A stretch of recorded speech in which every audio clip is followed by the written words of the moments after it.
Sorry, one sec. I need to find a way. Okay. This is my disclaimer. This presentation reflects my personal views and does not reflect the views of the various companies, organizations that I'm affiliated with. As Jeff was saying earlier, I just want to read the following paragraph just to make it very clear to everyone. I currently serve as a healthcare consultant to numerous companies, nationally, internationally, including Philip Morris, South Africa.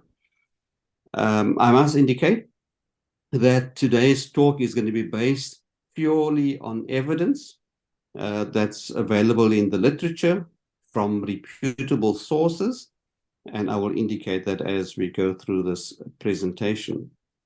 So the outline of the presentation today is what we know, tobacco. So some background. I've done a talk previously to your group, so I'm not going to repeat everything, but give you just a high level recap of what was discussed the last time in terms of what we know, tobacco harm reduction, brief definition, then who supports tobacco harm reduction, what we ignore, and then what we hope for going forward. Now, as mentioned earlier, tobacco harm reduction is a very controversial topic. Information is often misrepresented, and one of the objectives of today is to correct some of that misinterpretation that exists. And opinions on this is often very divided. But let's start with the basics.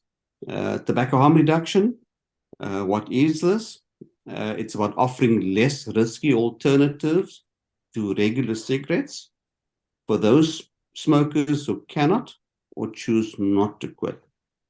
So tobacco harm reduction is only for those people who have tried to quit cigarettes and cannot, and they have no other alternative but to switch to a safer alternative, which is the combustion-free products. And these combustion-free products are said and indicated to have lower health risks compared to smoking a cigarette. So throughout this presentation, it's important to understand that whatever we are going to be discussing is relative to smoking cigarettes. So I've shown you this slide before at the previous presentation. This is from the Global Adult Tobacco Survey. It was done by the South African Medical Research Council, date of 2021. And you'll notice here is that this is the overall prevalence of smoking in South Africa. The smoking prevalence in South Africa is 25.8%. 41.2% of males smoke and 11.5% of women smoke over here. This smoking prevalence is far too high in South Africa compared to more progressive countries. So there's certainly something that we need to do about this. So once again, briefly, what are the interventions for smoking? The best approach and the primary approach should be smoking cessation. Every attempt should be made to stop smoking or to quit smoking. However, that's not always possible. So I've listed, just for information, products that could be used for smoking cessation. But what about those who are unable to stop smoking? And I'll indicate later what percentage of people are successful in quitting. Then the alternative is the electronic nicotine delivery systems, and is abbreviated as ENDS, electronic nicotine delivery systems. And this, as indicated earlier, is for those who cannot quit smoking. They would then consider these products. And there are 4 products that one can consider in this. I'm not going to mention any product names. As a healthcare professional, I don't promote any products, but I will mention the category of products, not specific product names. There's the e-cigarettes. There's many of them on the market. There's, maybe I should just make one brief statement of each of these. This is when a liquid nicotine is vaporized into an aerosol. One then inhales the aerosol. There's snus, and snus is really, tobacco. It's ground tobacco. It's moist, and it's placed in a sachet, and this sachet is placed under the upper lip. Snus has been around for over 200 years, and I'll give some more information about snus a little later. With snus, it's tobacco, and this tobacco has been pasteurized to remove some of the harmful chemicals from there. Then we have the heat not burn technology, also called heated tobacco products. In this case, the tobacco is heated and it's not burnt. So I'll just give you some background. When combustion takes place of tobacco, one has 6,000 to 7,000 chemicals being produced. 100 of those chemicals are carcinogenic. So in these products, including the nicotine pouches, which is the newest of a lot, maybe I should just indicate that nicotine pouches contains nicotine, also in a sachet, and it's placed under the lip. All of these products, there is no combustion of tobacco. Now, because there's no combustion of tobacco, you don't have the 6,000 to 7,000 chemicals being produced and the 100 chemicals that are carcinogenic because of the absence of combustion. You still have some chemicals produced, but they're in much lower quantities. So these are the products that could be used as alternatives to smoking cigarettes.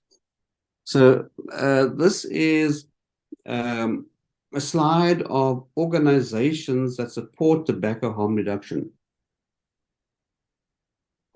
Excuse me. So I'll just mention some of these. It's the US Food and Drug Administration. They're the leading organization in the world in terms of drug regulation. There's the Cochrane Collaboration. There's NICE. I'm sure many of you have heard of NICE. There's the leading authority in the US, the Academies for Science, Engineering, and Medicine, Public Health England, Tobacco Advisory Group of the Royal College of Physicians. There's the National Health Service. These products are freely available in the National Health System in the UK. Oh, sorry. I just need to go back. Okay. Yeah, so there's the national, and there's the cancer research in the UK, Oxford University, all of them. So they support tobacco harm reduction. Today, I'm going to just briefly refer to two of these, the US Food and Drug Administration, and present some information that they have produced, and the Cochrane Collaboration. Now, I probably chaired drugs and therapeutics committees in South Africa for about 15 years.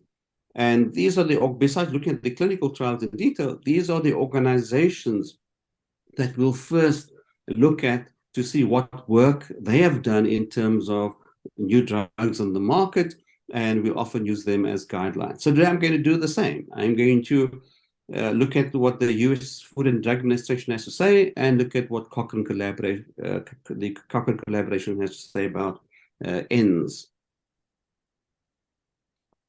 Right, this is the first line of the FDA decisions on heat not burn technology. There are about 8 different products that the FDA have authorized. I'm just going to look at the one, but let me go back here. In terms of the FDA, they've authorized snus. And the FDA in 2019 has allowed the following claim to be made by the manufacturers of this product. They say that using general snus instead of cigarettes put you at a lower risk of mouth cancer, heart disease, lung cancer, stroke, emphysema, and chronic bronchitis. This organization that produces snus can make this claim. Also, with regards to the heat not burn technology, as indicated, all of these products are available, all 4 products are available in South Africa. In 2020, the FDA authorized a heat-not-burn technology as a reduced exposure product, indicating that due to the absence of combustion, they significantly reduce production of harmful and potentially harmful chemicals. So the FDA has done lots of work where they've indicated that one can actually make these claims. So the FDA, I've given you the reference here, and this is available, all FDA work is available online, and you can Google that. The FDA, in terms of the heat-not-burn technology, they said that because of the absence of combustion, there's an 82% reduction in carcinogens. There's a 91% reduction in respiratory toxicants. And there's a 94% reduction in reproductive and developmental toxicants. So in the heat-not-burn technology, you have these reductions versus combustible cigarettes. So if you look at this, there's a big reduction in carcinogens, respiratory toxicants, and etc. versus combustible cigarettes. So these products are hence regarded as being safer than combustible products, cigarettes. The FDA also, in the document on page 26, indicates that they believe there's sufficient evidence that these products are safer. And they've authorized these products, this heat-not-burn product, for example, for the protection of public health. This slide, I just want to reveal you from the FDA, same report. So there's 3 pages of this report, which you could find in the document.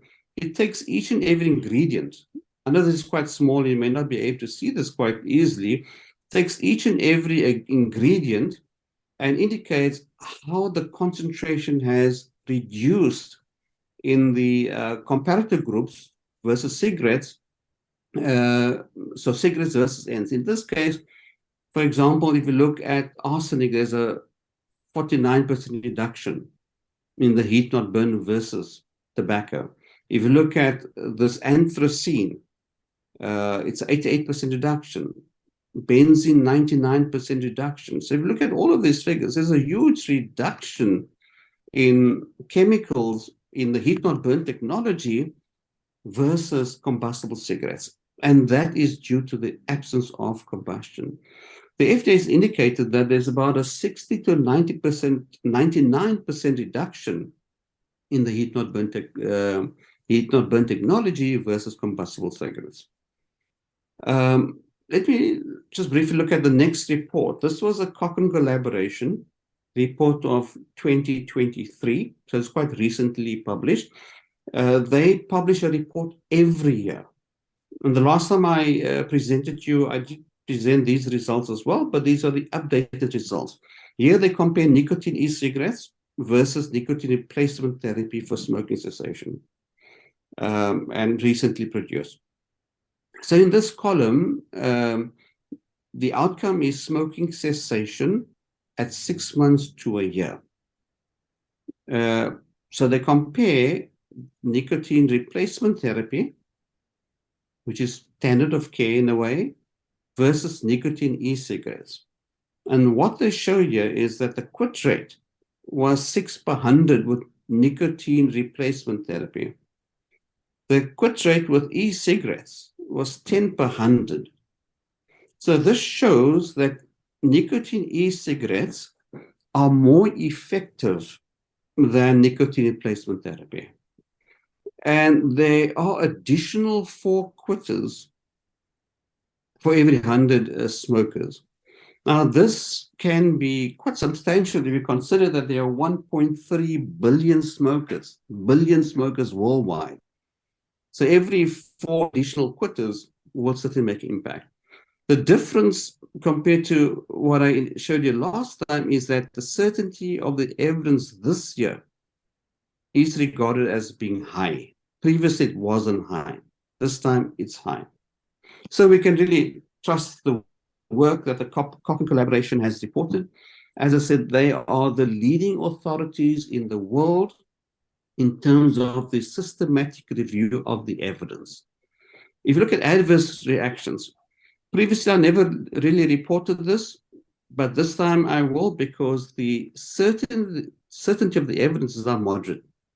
So it's certainly better than what it was before. There's no difference in adverse events between the nicotine replacement therapy and the nicotine e-cigarettes. Sorry about this. I'm using my daughter's computer and I don't have my mouse, so I'm struggling with the, sorry, it's moving on. And there's also no difference in the serious adverse events between nicotine replacement therapy and nicotine e-cigarettes. I must say there's a lot of misinformation about all of this in the literature.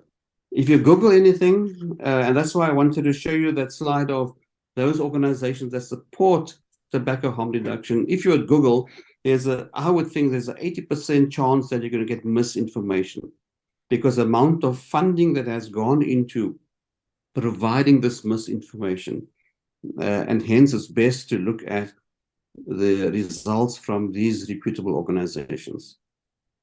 Okay, so let's go on to the next point. Sorry, what we know. So what do we know about tobacco harm reduction? And let's try to have a critical view on this. Firstly, what we know is that the current strategy is not effective in reducing prevalence of smoking. The prevalence, as I just reported earlier in the GATT survey, is 25.8%. And so the current bill is not really effective in reducing the prevalence of smoking. We need some alternative approaches to be able to reduce the prevalence of smoking in South Africa. And one approach is to switch smokers from smoking cigarettes to these alternative products, which have been shown by the FDA, as indicated earlier, to be safer. Nicotine is highly addictive. We know that. It is not toxic, and it's definitely not harmless.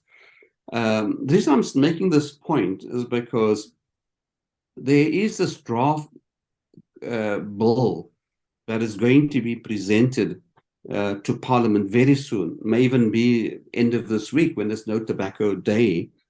And if we look on the second or third page of this draft bill, it says that nicotine is toxic. Now, nicotine is not toxic. That is incorrect. I've also included at the bottom here, you'll see there's a reference by Balfour et al. That's a very good reference to work through. This article at the bottom here by Balfour et al. Was written by the 15 past presidents of the Society for Research on Nicotine and Tobacco. And they have summarized this quite well, and they will indicate in their article that nicotine does not cause cancer, for example. And the toxicity of nicotine, or the toxicity is due to the combustion of tobacco that produces these 6,000 to 7,000 chemicals. 100 of them are carcinogenic. That's where the toxicity comes from, and not the nicotine. And so I think that's one point that is important to kind of understand. There's little or no evidence that ENDS causes cancer, heart disease, and lung disease. And that's what we know from the evidence. Now, information out there is not saying that. That's presented as misinformation. So I'm going to give you some information regarding that. As I said earlier, the cancer is caused by the process of combustion of tobacco, and is not the nicotine, for example. And as the FDA has shown, there's a 82% reduction in the carcinogens in the heat not burn product, for example. So definitely much safer.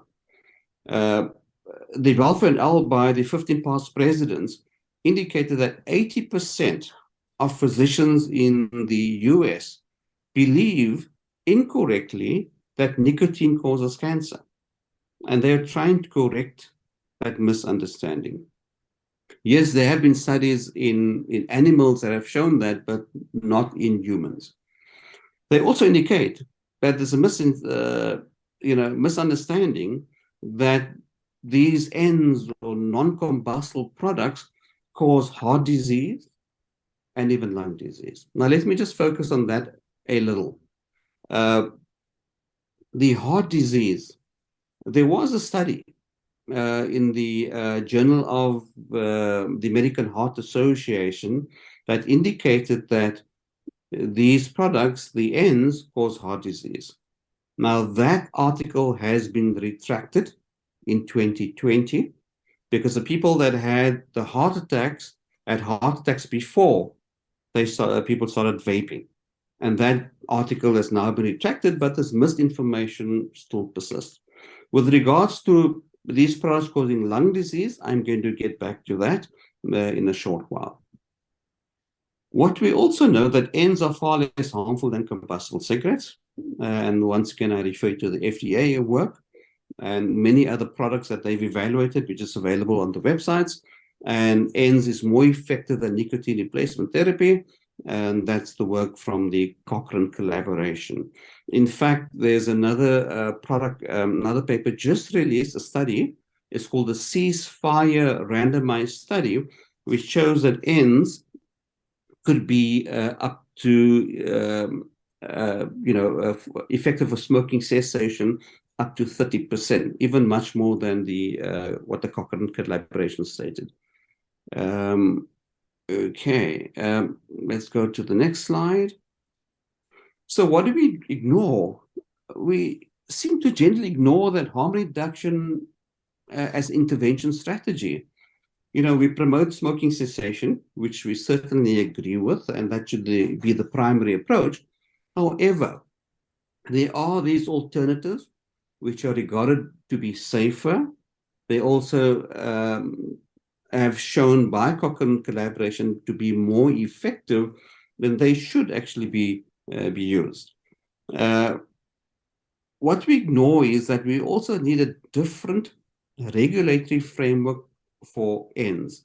Now, if you look at the draft tobacco bill as it currently stands, it doesn't differentiate cigarettes, combustible cigarettes, from the ends, the non-combustible cigarettes. It kind of groups all of this together. There seems to be a lack of differentiation. Now that I think, based on the evidence I just presented to you, I think that needs to be relooked at. One needs a different framework for cigarettes, and one needs a different framework for the ends. I think that will work out, like the FDA has done. We ignore the relative risk between cigarettes and ends. And so it's important that any comparison should look at what is the relative risk between cigarettes and the ends. And based on the evidence so far, it could be between 60% to 99% safer. The relative risk, there's a difference, and that should be considered. We should also ignore that only 6% of smokers successfully quit using nicotine replacement therapy. Now, yes, we promote smoking cessation. However, the quit rates are fairly small, which means that within 1 year, 94% of smokers will fail to quit, and they would need some alternative. And one of the alternatives they could consider would be using ends. If smokers, and this is what we ignore, if smokers are not encouraged to switch to ends, they will continue to smoke. So if they smoke and they cannot quit, If you don't switch them to an alternative product, then they will continue to smoke. And so that's not a good idea. So let me speak to you briefly about e-cigarette or vaping use associated lung injury. It's called EVALI. This is, the term indicates that e-cigarettes cause lung injury. Now, it is true that 66 people died in the US due to EVALI, lung injury. And the CDC was the first organization to, in fact, report on this, and incorrectly, because there was another reason why these people died of the lung injury. And it was not due to the vaping, it wasn't due to ENDS or vaping. There was another reason. So the CDC, which is the Center for Disease Control and Prevention in the US, then retracted their statements. And this is directly from their website.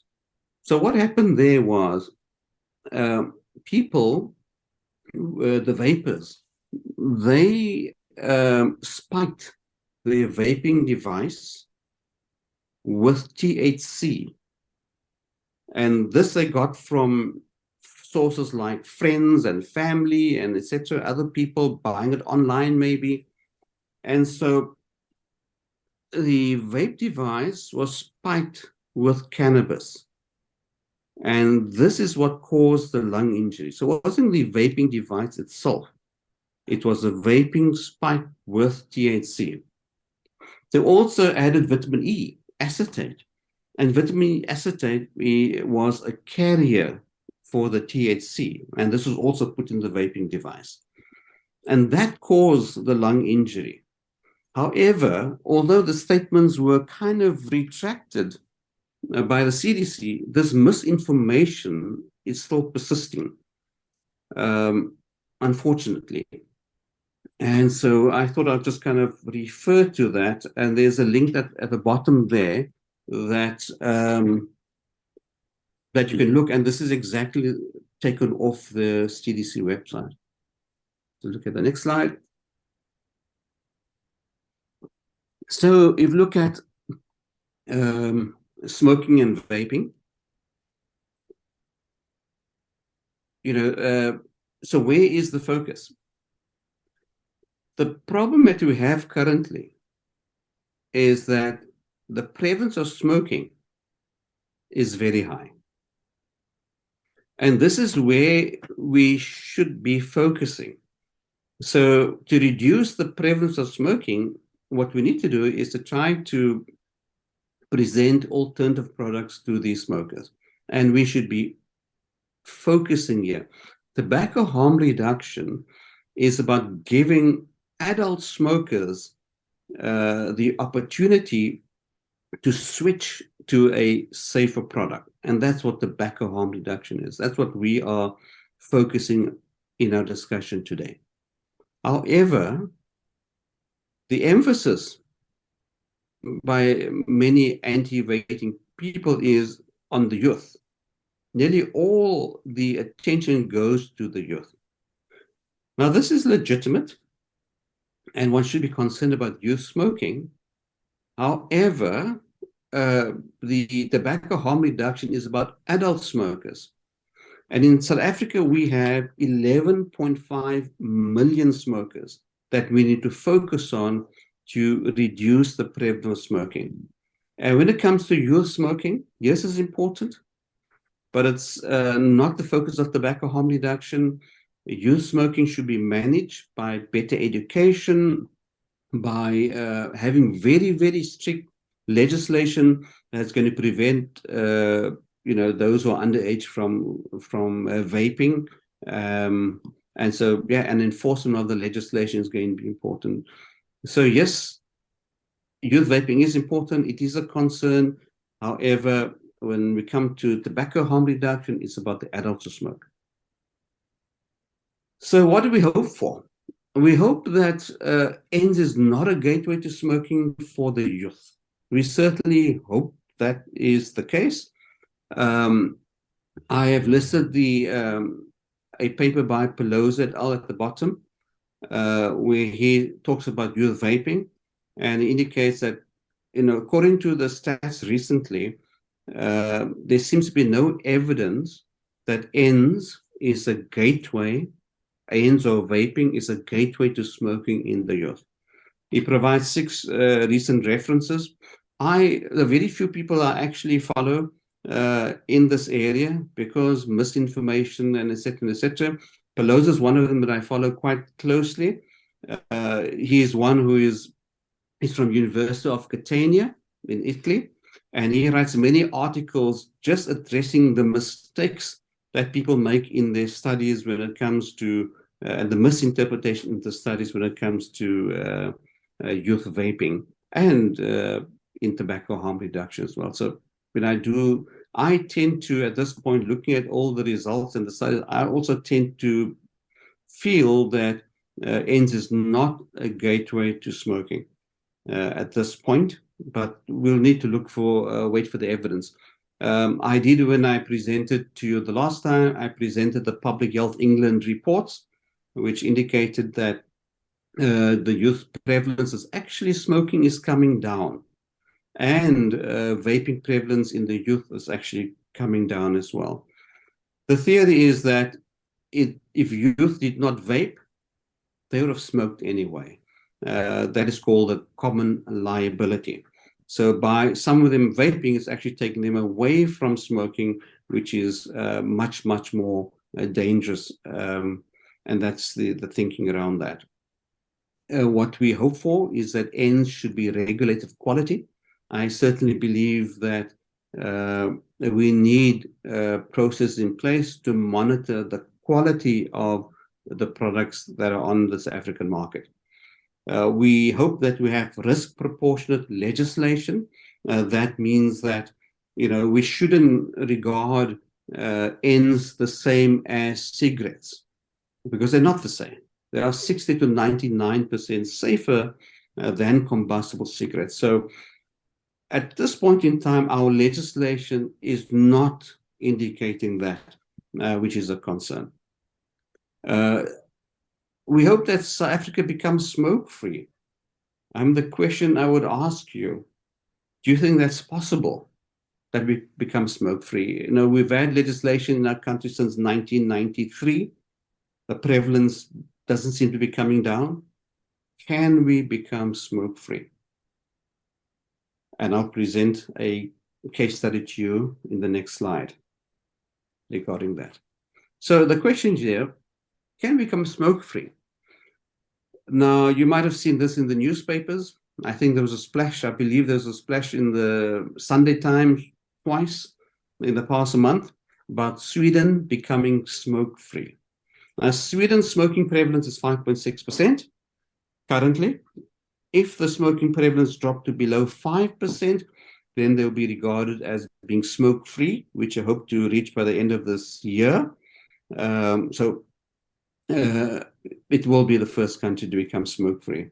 The question is, how would they become smoke-free? How did they achieve this? They achieved this by making ENDS accessible, affordable, and acceptable to their population. And they use snus. Snus has been available there at least for about 200 years. They've also shown some stats. They indicate that cancer in Sweden is 41% lower compared to other countries in the European Union where these products are not available freely. Their death rate due to tobacco-related disease is almost 40% lower in Sweden compared to countries where the ENDS are not available. And just 3% of Swedish people aged 16 to 29 compared to 3% compared to 29% of those in these age groups smoke, which shows that ENDS is not a gateway to smoking. according to the stats that they've presented. It's freely available, yet the youth have not taken it up as expected by others. So I hope that South Africa, we can adopt some different measures so that we can also hopefully one day become smoke-free. This, I think, the second last slide. Now, the UK, this happened in the last, I think in April, mid-April, the UK introduced a new scheme, and they call it a swap to stop scheme. In the UK, they will be providing free starter kits for vaping, will be offered to 1 million smokers in the UK to encourage them to swap from cigarettes to vapes. So 1 million people will be offered this by the government in England. Pregnant women will be also offered the vapes, and they will also be given £400 to stop smoking with educational material. Yeah, and the reason why they are doing all of this, because England would like to become smoke-free by 2030. So they have 7 years to go to become smoke-free, and they're introducing these other measures. Yeah, I mean, it's probably something to consider elsewhere as well. They also indicate that up to 2 out of 3 lifelong smokers will die from smoking. The question is, can we allow this to happen? If we can save people's lives by switching them to these alternative products, should you not try to embark on switching some smokers to these products? So concluding remarks, smoking cessation is the best option. It's best to try that first. According to some studies in South Africa, one study in South Africa, the GAT survey, 65% of people wanted to stop smoking. 40% of them tried, probably failed. So it's always best to try this. However, if they do not succeed in stopping or quitting smoking, then harm reduction is an alternative. If you don't offer them a harm reduction product, then they're going to continue to smoke. What we also require is to develop policies and interventions that both reduce youth vaping, and that's important. It's an important concern, valid concern, youth vaping. However, we need to introduce strict legislation to reduce youth vaping with strict enforcement policies.